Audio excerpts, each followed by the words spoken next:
ان کے لیے دعا کرنا ہمارا کام ہے. ہم اس بات کے لیے پیدا کیے گئے ہیں کہ قول اور فعل ہی سے نہیں، دعاؤں کے ذریعے اس دنیا کو بچانے کا انتظام کریں. بس اس دعا میں بکثرت اپنے مسلمان بھائیوں کا خیال رکھیں.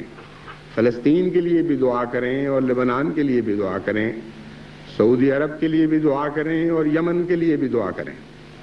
دعائیں کریں عراق کے لیے بھی اور ایران کے لیے بھی، افغانستان کے لیے بھی اور پاکستان کے لیے بھی.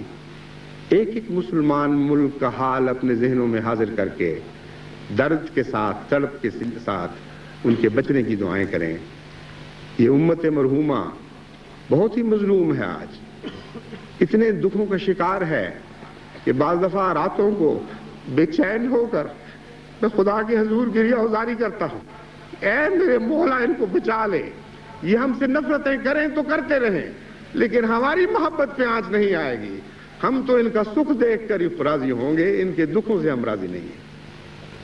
ان دعاؤں میں میرے شریک ہوں، آج بھی شریک ہوں، کل بھی شریک ہوں، صبح بھی شریک ہوں اور رات کو بھی شریک ہوں. عرب دنیا کے دکھ تو ہمارے لیے بطور خاص تکلیف کا موجب ہیں.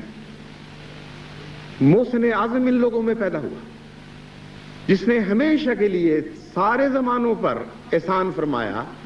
ہم اس احسان کو کیسے بھول سکتے ہیں؟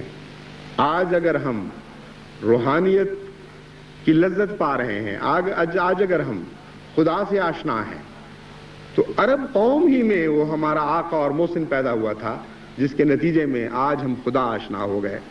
اس احسان کو ہم کیسے بلا سکتے ہیں؟ ہمیں گہری محبت ہے اس قوم سے.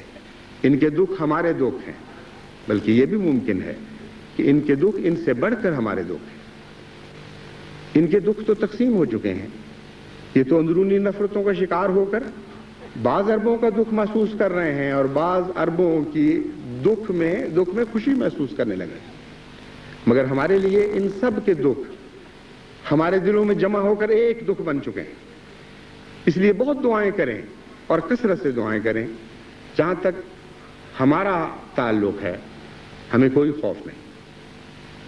ہمیں خدا نے امن کی ضمانت دی ہے.